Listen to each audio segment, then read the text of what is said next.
बहुत शुक्रिया आसिम। अर्थ जगत यानी खबरें, फायदे की खबरें, विकास की। आइए शुरुआत करते हैं आज की टॉप लाइन से।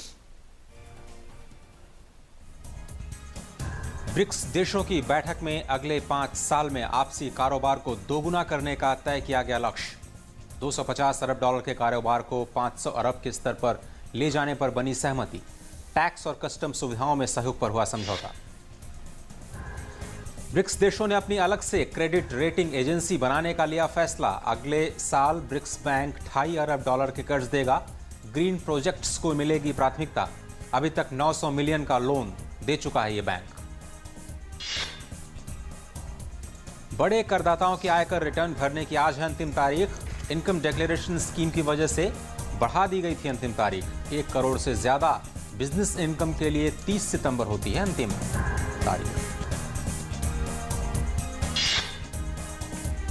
और अपने आप डाउनलोड होने वाले वीडियो एड्स पर अब दूरसंचार नियामक TRAI की नजर।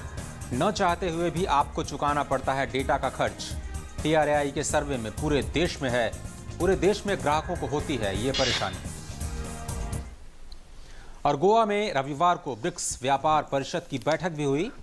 इन देशों के समूह ने बुनियादी क्षेत्र में जो पैसे की कमी है उस समस्या को समाप्त करने के लिए ब्रिक्स बैंक को और भी बेहतर तरीके से काम करने पर सहमति जताई। आइए देखते हैं ये रिपोर्ट। गोवा में 5 देशों के ब्रिक्स शिखर सम्मेलन में रविवार को प्रधानमंत्री नरेंद्र मोदी ने ब्रिक्स व्यापार परिषद को संबोधित किया। पीएम मोदी ने ब्रिक्स देशों के बीच आर्थिक और वाणिज्यिक संबंधों को एकजुट करने में व्यापारिक समुदायों के महत्व का जिक्र किया। प्रधानमंत्री ने जोर देकर कहा कि ब्रिक्स के निर्माण में मूलभूत तेजी के लिए आर्थिक एवं वाणिज्यिक भागीदारी को बढ़ावा देना जरूरी है। पीएम ने ब्रिक्स के सदस्य देशों के बीच व्यापार बढ़ाने पर जोर दिया। Our business communities are the strongest proponents for closer and faster commercial cooperation among BRICS.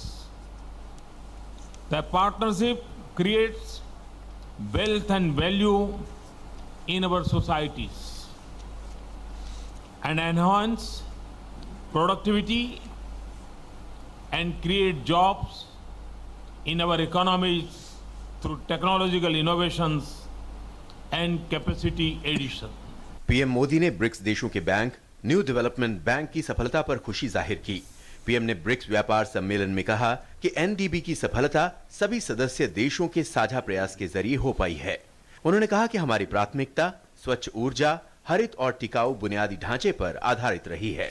BRICS देशों के बैंक न्यू डेवलपमेंट बैंक प्रमुख केवी कामत ने अपने 1 साल के अनुभव को साझा किया।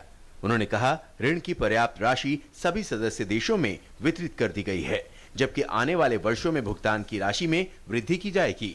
साथ ही उन्होंने कहा कि बैंक द्वारा गैर नवीनकरणीय ऊर्जा परियोजनाओं के लिए ऋण सभी सदस्यों में बांट दिए गए हैं। प्रधानमंत्री नरेंद्र मोदी ने आपसी व्यापार को मजबूती देने के लिए ब्रिक्स व्यापार परिषद के मुख्य उद्देश्यों को सामने रखा। व्यापार के अवसरों को बढ़ावा देना, निवेश के लिए संपर्क बनाना, नवाचार को बढ़ावा देना और अंतर ब्रिक्स वाणिज्यिक गतिविधियों अवरुद्ध रास्ते को दूर करना।